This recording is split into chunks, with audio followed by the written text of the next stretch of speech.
अतर आप किस तरह से तज्जिया करते हैं? मेरे पास ऐसे दो राय आई हैं। न्यायी साहब तो बड़ी वाज़ेह अल्फाज में कहते हैं कि एक तो हुकूमत का साथ नहीं देगी काफ लीग, और फिर काफ लीग के बगैर कोई अपोजिशन का प्लान भी नहीं है, जो प्लान है उसमें वही फिट होते हैं। हसन निसार साहब कहते हैं ऐसा नहीं हो सकता, और ख़ास मुनस ने आज जो बयान दिया है उसके पीछे वो बड़ा मानी खेज है। आप क्या समझते हैं? देखिए, जहां तक चौधरियों का ताल्लुक है, वो जिसके साथ भी उनका इत्तेहाद होता है वो आखिरी हद तक साथ चलते हैं। जिस तरह पहले भी जिक्र हुआ, शरीफ खानदान के साथ उनके शदीद तहफ़्फ़ुज़ात थे, पंजाब की वज़ीर आला शिप के ऊपर मसाइल थे, लेकिन वो आखिर दम तक उनके साथ चले। तो अभी अगर कोई ये समझ रहा है कि एकदम से चौधरी उठेंगे और वो किसी और के साथ जाके मिल जाएंगे, मसला ये है कि अभी तक पाकिस्तान के अंदर जितनी भी सियासत हो रही है और कुछ सहाफत हो रही है, वो सारी मफरूजों पे हो रही है। मफरूजे क्या है?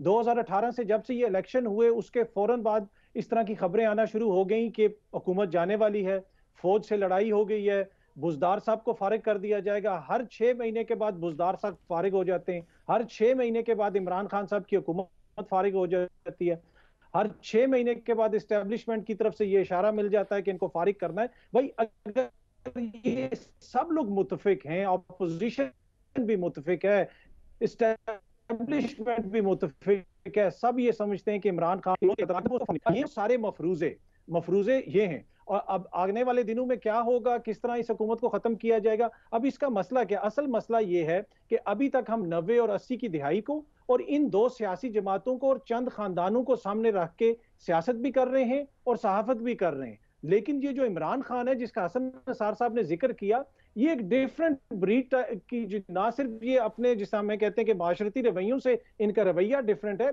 इनकी सियासत भी डिफरेंट है। और ये सियासत किसी को समझ नहीं आ रही, और यही वजह है कि इस हुकूमत में कभी खान साहब की हुकूमत को डेडलाइन दे दी जाती है, जब वहां से वो खबर गलत साबित होती है, उस पर शर्मिंदगी जाहिर करने के बजाय उनकी जाती और इस बाजी जिंदगी के ऊपर डेडलाइन देना शुरू कर देते हैं। तो ये किसी को समझ नहीं आ रहा, सब मफरूजों के ऊपर बातें कर रहे हैं। मैंने पिछले वीक भी कहा था, हुकूमत को कोई खतरा नहीं है, और जिस इशारे का जिक्र करते हैं, मैं आपको इस वक्त बड़े बड़े मुस्तनद तरीके से ये बता सकता हूं कि वहां से कोई इशारा नहीं है, वहां से कोई मदद नहीं मिलनी। और यही वजह है कि फिर आज जो है वो शरीफ चौधरियों के घर में हाजिरी दे रहे हैं, और कभी वो जाके उनके मज़ारों पर हाजिरी दे रहे हैं कि जिनको वो माजी के अंदर, जिनके बारे में वो किस तरह की जुबानें इस्तेमाल करते थे। तो ये उसी चीज की अच्छा, तो फिर तनकीद बेसिक होती वजह है कि है। अगर ऐसी मैं बात एक बात है तो करूं, वजीर आजम। एक बात मैं करूं।